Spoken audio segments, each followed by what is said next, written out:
بسم اللہ الرحمن الرحیم۔ محترم سامعین کرام، آج کا موضوع دیوار گریہ کے حوالے سے ہے۔ دیوار گریہ وہ دیوار جسے یہودیوں کے نزدیک وہی مقام حاصل ہے جو مقام بیت اللہ کا مسلمانوں کے نزدیک ہے۔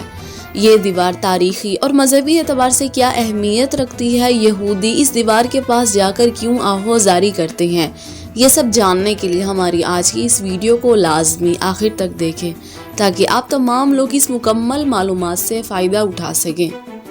ناظرین محترم، اس دیوار کو دیوار گریہ اس لیے بھی کہا جاتا ہے کہ یہودی اس دیوار کے پاس جا کر روتے پیٹتے اور چیختے چلاتے ہیں۔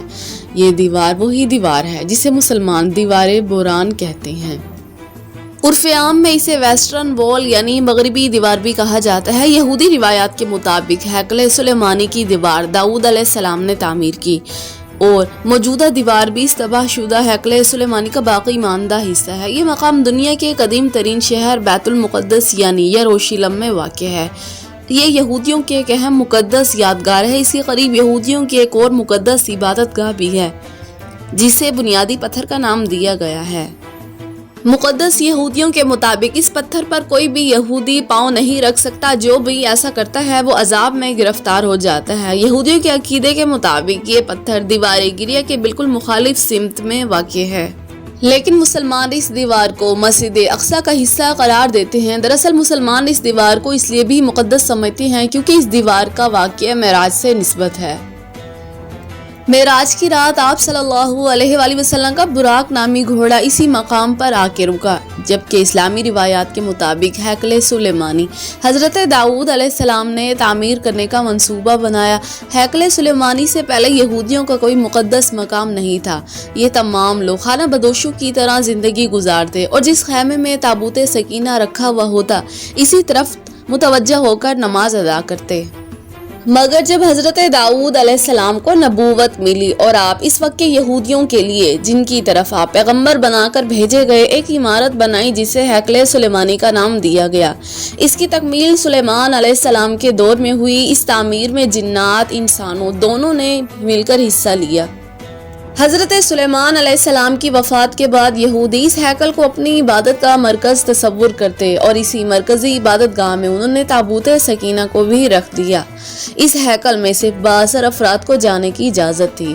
آپ کے بعد یعنی حضرت سلیمان علیہ السلام کے بعد آپ کی قوم اتنی سرکش ہو گئی کہ وہ راہ راست سے بھٹک گئی۔ اللہ کی طرف سے ان پر انبیاء کرام مبعوث ہوتے رہے مگر ان کی سرکشی کسی بھی صورت ختم نہ ہوئی۔ ان کے ظلم کا یہ عالم تھا کہ یہ لوگ بلا خوف و خطر انبیاء کرام کو شہید کرتے۔ پھر اللہ کی طرف سے ان پر ایسا عذاب نازل ہوا کہ بخت نصر ایک بادشاہ جو کہ بابل سے تعلق رکھتا تھا، اس نے تل ابیب یعنی اسرائیل کے علاقے پر حملہ کر کے اسے تباہ و برباد کر دیا۔ بخت نصر بادشاہ نے آدھے سے زیادہ یہودیوں کو قتل کر دیا اور باقی ماندہ یہودیوں سے یہ کہا کہ خود اپنے ہاتھوں سے اپنی اس مقدس عبادت گاہ کو مسمار کرو۔ چنانچہ زور و زبردستی ہیکل سلیمانی کی تباہی کے بعد سارے یہودیوں کو اس نے اپنا غلام بنا لیا اور ہیکل میں موجود اس تابوت کو وہ اپنے ساتھ لے گیا۔ تابوت سکینہ یہودیوں کے نزدیک عزت و برکت والا تابوت تھا جسے وہ لوگ برکت حاصل کرتے۔ بخت نصر نے اس تابوت کی بے حرمتی کی۔ اس وقت دنیا میں یہودی مذہب برحق تھا، اس لیے بخت نصر پر یہ تباہی آئی اور اس وقت کے مشہور بادشاہ ذوالقرنین نے بخت نصر کی حکومت پر حملہ کر دیا۔ بادشاہ وقت نے بخت نصر کی حکومت کی اینٹ سے اینٹ بجا دی، لیکن اس نے بعد میں تمام یہودی غلاموں کو رہا کر دیا۔ حضرت ذوالقرنین ایک عادل اور انصاف پسند انسان تھے۔ انہوں نے یہودیوں سے یہ کہا کہ آپ تمام لوگ اپنی عبادت گاہوں کو ویسا ہی تعمیر کرو جیسا کہ یہ پہلے تعمیر شدہ تھی۔ ہیکل سلیمانی تعمیر تو ہو گیا مگر یہودی اپنی عادتوں کو تبدیل نہ کر پائے۔ اللہ رب العزت کی طرف سے جو بھی نبی ان کی طرف مبعوث کیا جاتا یہ لوگ بلا خوف و خطر اس کو ستاتے اور اس کو قتل کر دیتے۔ وقت گزرتا گیا، اس کے بعد دوبارہ رب العزت نے ایک رومی جنرل ٹائٹس ان پر مسلط کیا جس نے دوبارہ اس ہیکل کی اینٹ سے اینٹ بجا دی۔ اس نے تمام یہودیوں کا قتل عام کیا، باقی ماندہ یہودیوں کو اس نے ملک بدر کر دیا۔